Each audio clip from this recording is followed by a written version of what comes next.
RJD लड़ी रही है, जेडीयू लड़ी रही है, तमाम सीपीआई में लड़ी रहा, तमाम पार्टी तो लड़ी रहा है। सारी पार्टी को लड़ने की बात नहीं। एमआईएम नहीं था, ये पहली बार आया। हाँ, ये ऑप्शन आया है। हाँ। लोगों के पास ये पहले जो भी लोग थे सारे वैसा ही थे।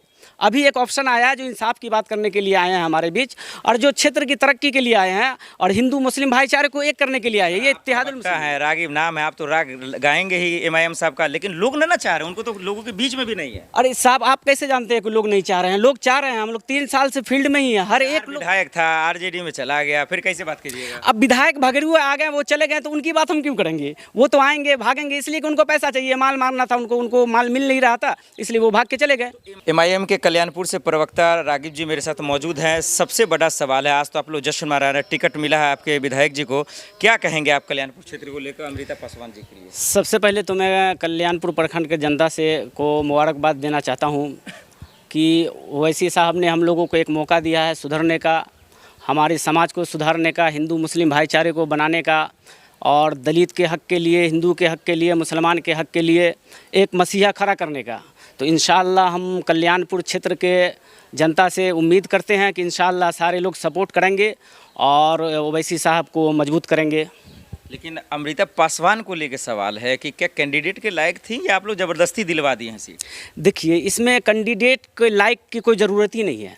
ये हमारे ओवैसी साहब डायरेक्ट बोलते हैं हम आपके बीच आए हैं, आपको नेता बनाने आए हैं। तो इसमें कैंडिडेट का तो कोई मतलब नहीं है। हम आपको खड़ा कर दें, उनको खड़ा कर दें, यहाँ इंसाफ की बात होगी, यहाँ चोरी चमारी तो होगी नहीं।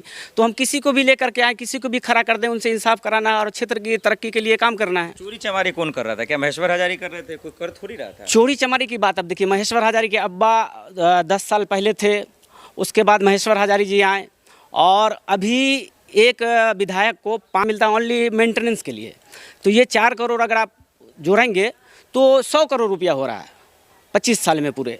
अब 100 करोड़ में अगर पूरे पंचायत में वो मेंटेनेंस का ही काम करते तो कम से कम इतना काम तो हो सकता था कि जितना पोल आपको दिख रहा है, सारे पोल पे एक स्ट्रीट लाइट आपको दिख जाता, सोलर लाइट वो लगा सकते थे। कम से कम इतना काम तो वो कर सकते थे।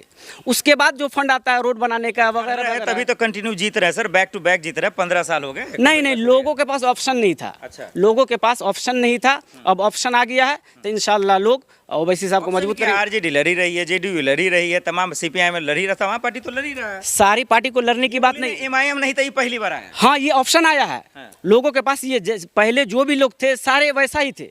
अभी एक ऑप्शन आया है जो इंसाफ की बात करने के लिए आए हैं हमारे बीच, और जो क्षेत्र की तरक्की के लिए आए हैं और हिंदू मुस्लिम भाईचारे को एक करने के लिए आए हैं। ये इत्तेहादुल मुस्लिम है, रागिब नाम है, आप तो राग गाएंगे ही एमआईएम साहब का, लेकिन लोग ना चाह रहे, उनको तो लोगों के बीच में भी नहीं है। अरे साहब, आप कैसे जानते हैं कि लोग नहीं चाह रहे हैं? लोग चाह रहे हैं। हम लोग 3 साल से फील्ड में ही है। हर एक विधायक था, आरजेडी में चला गया, फिर कैसे बात कीजिएगा? अब विधायक भगरू आ गए, वो चले गए, तो उनकी बात हम क्यों करेंगे? वो तो आएंगे भागेंगे, इसलिए कि उनको पैसा चाहिए, माल मारना था उनको माल मिल नहीं रहा था, इसलिए वो भाग के चले गए। एमआईएम पे भरोसा है कल्याणपुर से या कैंडिडेट पे है, उम्मीदवार पे? नहीं, हमको तो एमआईएम पे है।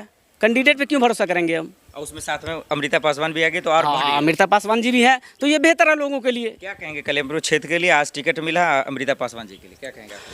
अमृता पासवान जी को तो मैं मुबारकबाद देता हूं, और कल्याणपुर क्षेत्र के जनता से मैं एक बात कहना चाहता हूं कि अभी इलेक्शन का समय है। जैसे बारिश के बाद मेढक निकलता है, वैसा ही अभी भेड़िए का टीम निकलेगा। अच्छा। ठीक है, और वो एक एक गिरोह बना के निकलेगा। हाँ। कोई आरजेडी के रूप में निकलेगा, कोई बीजेपी के रूप में निकलेगा, कोई किसी हाथ में एक घास का, हरियाली का घास उसके हाथ में होगा। ठीक है। अच्छा। कोई वो 10,000 का लालच देगा। हाँ। कोई आपको जैसे 2500 का लालच देगा। अभी एक भेड़िए का फौज आया है, वो 2500 का लालच दे रहा है। किस चीज़ का लालच देंगे? इधर हम कोई चीज़ का लालच नहीं देंगे। देखिए, हमारी जनता से एक ही बात कहना है कि जनता हमको या जनता को अच्छा स्कूल चाहिए, जनता को अच्छा सड़क चाहिए, जनता को अच्छा शिक्षा चाहिए, जनता को अच्छा हॉस्पिटल चाहिए। जब जनता ही को हर कुछ चाहिए तो जनता हमारा सपोर्ट करे, बस हम उनका काम करेंगे। अगर हम पैसा दे करके उनका वोट लेंगे तो पहले तो हम अपना पैसा रिकवर करेंगे, उसके बाद ही काम कर सकते हैं। या कोई भी पार्टी आया बोले मैं आपको 20,000 रुपया देता हूँ, हमको वोट दें, तो जाहिर सी बात है 5 करोड़ रुपया छूटेगा, तो पहले तो 5 करोड़ रुपया वो वसूल करेगा, उसके बाद ही काम करेगा। तो हम जनता से सिर्फ अपना हेल्प चाहते हैं कि आप अपने लिए अपना एक विधायक लाएं आपके क्षेत्र में जो आपके लिए काम करें। चलिए, बहुत शुक्रिया, धन्यवाद।